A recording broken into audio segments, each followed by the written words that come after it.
Okay, so I wanted to make a video and just show a couple of quick tips for drafting in 2D in Rhino, things that you may not be aware of that'll help you speed up the work that you're doing just drawing in 2D. So I have a little list here that you can refer to if you want, and I'm in the process of kind of drawing out some of the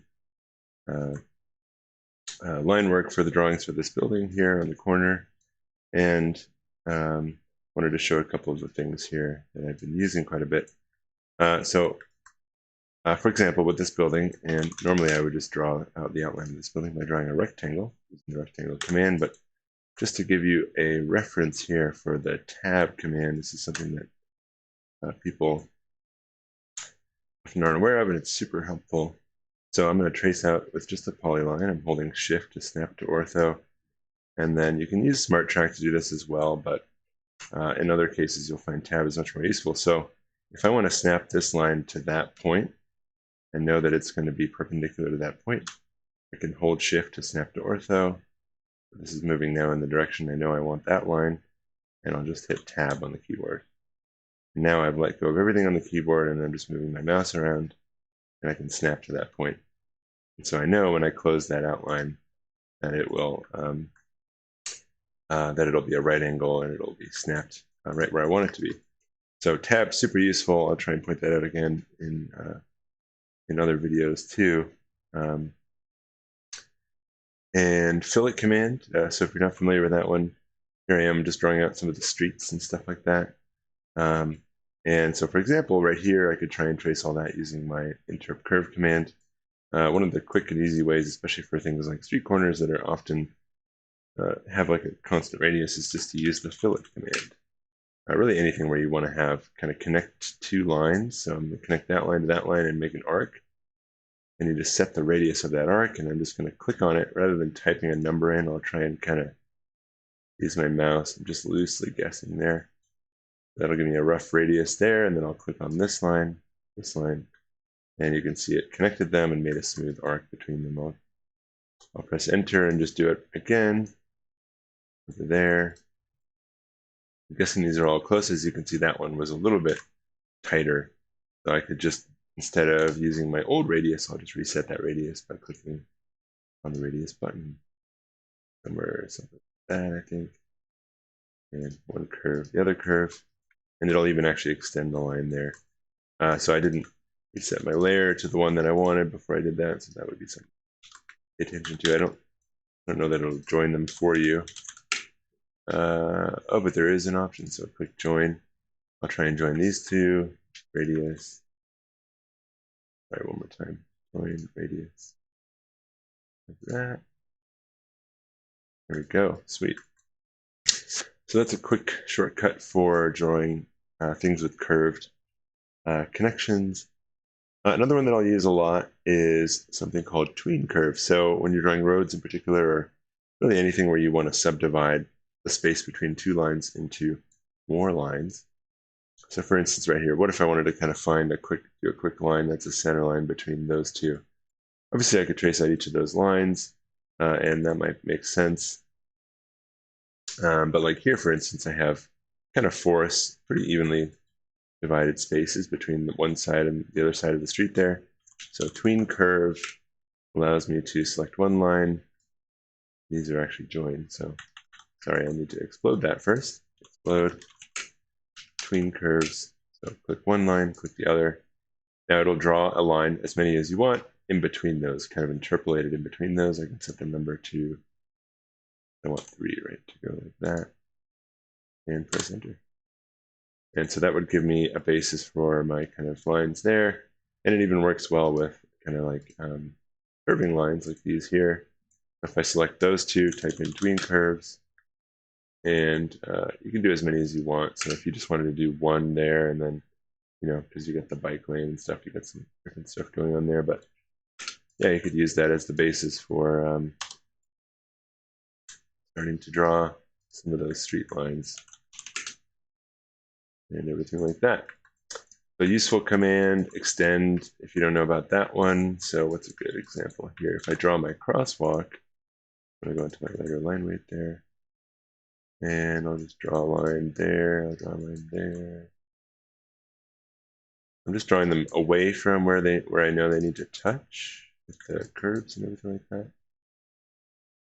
And so you can also, by the way, I don't know if you probably know this one, but just the offset command, right? So I'm going to turn my caps off. I don't know if you know what that is, but make sure the cap option is set to none. I'm going to offset the line by the thickness of, my screenshot's pretty bad here, but by the thickness of that painted line on the crosswalk. And so now those would obviously both intersect this curve at kind of two different points, right? So let me just do these real quick. Offset, offset, offset. Oops. And then if I wanted those lines to hit this curve, I could just select this curve here, type in extend, spell it right, extend, and then click on those lines, yeah, and just have them go all the way. Those we actually don't want to do, sorry about that.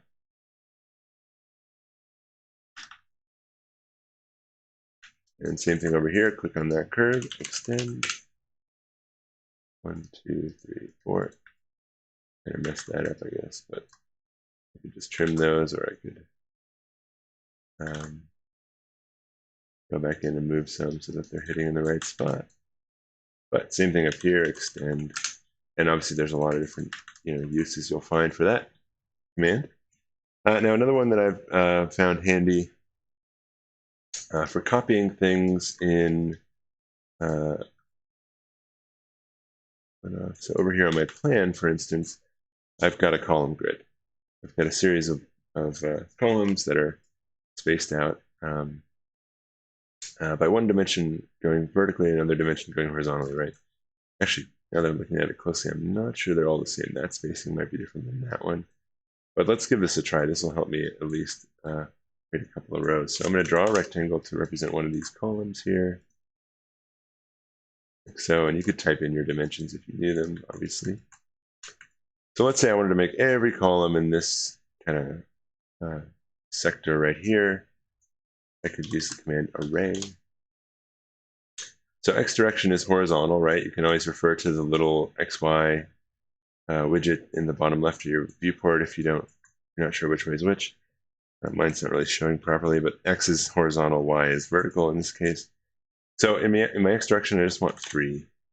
And in my Y direction, I could count like 20. And I can delete the extras, obviously. I've done it. Then it'll ask me for spacing. Again, if I knew the exact dimension, I could just type it in. But instead of doing that, I'm just going to click. And it's going to give me a preview of where those columns are going to go. Now, a useful thing to do here would be to zoom out and just make sure I'm hitting the points I need to be hitting across a larger distance there. Again, that'll be a lot easier if you sort of know. Okay. Oops. Okay. But anyway, yeah.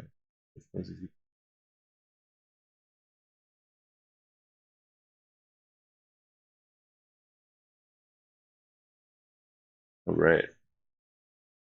It looks good. It'll give you a preview. You can accept. You can change your options, of course. So I could also adjust my spacing here if it wasn't quite right where I wanted. But in general, it's okay because this plan's not super accurate. So I'm going to leave it as is. Press enter. And there you can see it created a bunch of columns for me. I'll just delete the extras. Oops, didn't mean to overlap with this drawing. But anyway, just delete those extras.